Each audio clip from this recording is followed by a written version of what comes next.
Hello, welcome from New York City. I'm Professor Dawn Potopoulos, and I'm here to do a review of ABC's Shark Tank, specifically Drum Pants. And if you haven't seen it, you've got to see the video. It's on Best Small Biz Help, and it's hilarious. You strap yourself up, and you can hit yourself in all these weird places and make drum sounds, actually make music. Now, believe it or not, this technology has been around for a while because I did a little research since 2005 at least. But these guys are finding new applications for this technology. Mark Cuban was out right away because he wasn't impressed with the technology, but there were two sharks on the show that showed some very, very keen interest in what was going on here. And there were two owners. One of them was Tyler rather. The other one was Lay. And they were co-founders. Tyler is a drummer, so this is something close to his heart. And I'm guessing that Lay is probably the technology side of things. But at any rate, there were two sharks that were interested, Daymond John and Robert. And they were very different offers. One offer was a licensing offer, that was Daymond John's offer, and then the other one was an equity stake. And it was a really sad story because if they had gotten some coaching in advance, I think they would have gone with, they could have made real money. And this is the opportunity that they missed. So let's take a look at Daymond John. Daymond John said, look, I'll license the technology. You don't have a real business. You raise some money on Kickstarter. You know, you have some pre-orders. You're sort of doing a proof of concept. I will guarantee you $1 million in sales a year, and I will pay you $100,000 in licensing fees. Well, what are the pros and cons there? The pros are they basically don't have to do anything. They don't have to produce anything. They don't have to market anything. He basically does all of that, and he pays them roughly 10% of whatever the revenue gross is. So that's a pretty sweet deal for just kind of showing up, right? Just having an idea. The thing about licensing deals, though, is that they're not forever. Licensing deals, you know, the contract is for a period of time, and then after that licensing time frame is over, then Daymond John can change the technology, change the application of the technology, and basically get out from underneath any exclusive agreement that he has. And, you know, he can pretty much do whatever he wants with it. The other thing about licensing deals is that there's always going to be exclusivity in the agreement. In other words, they're going to, if they signed a licensing deal with Daymond, that precludes them from signing any other licensing deal with anybody else. So even though it's money in hand, right, he said, we'll guarantee you $1 million, which means that we'll guarantee you at least $100,000 in payment. What it looks like is, you know, they'll get $100,000, but they really don't have a whole lot of upside in terms of equity build. They really don't. It's like a commission-based agreement. So that was Daymond John, and I give him credit for coming up with that. And then Robert was what's really interesting to me. Did you notice what he did? Watch the clip, because I have the clip underneath here. I have the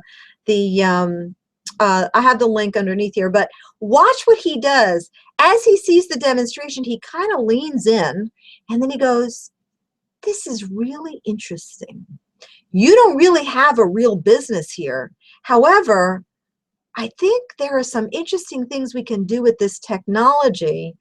I will offer you a couple $100,000 for a 20% stake. So what he's basically doing is he's valuing this company that has like almost no revenues at $1 million. But more importantly than this, and these guys couldn't see it, and it drives me crazy, right?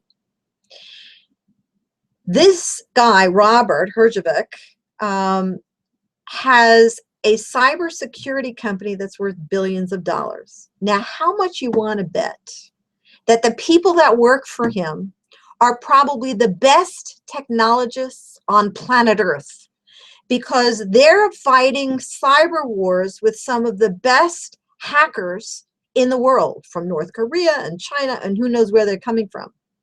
So he's got an unbelievable team who could help develop this product like nobody's business. And they don't have to pay for that talent. Robert's already paying for them. So what Robert is basically doing is he's saying, I'm going to buy a 20% equity stake in an idea, and I am going to develop this for you. I will find markets for you. I have the best development team in the world. and I'm giving you upside in terms of equity.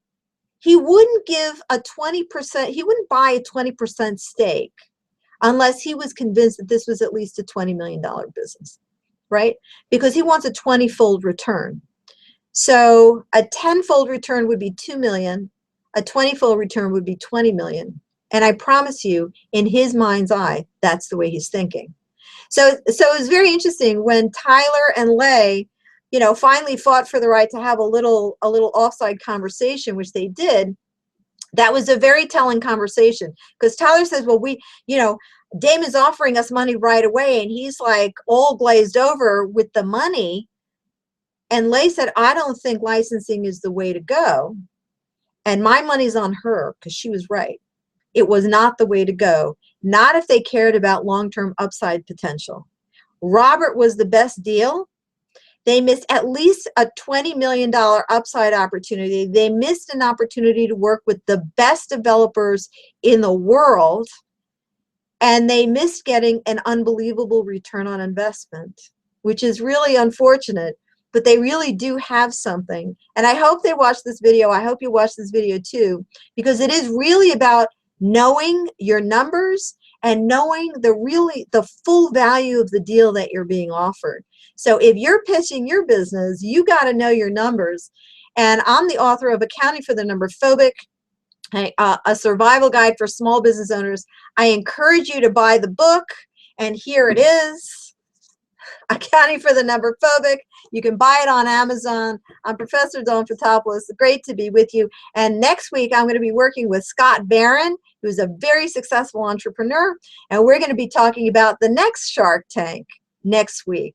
And join us then. Thanks a lot. See you soon.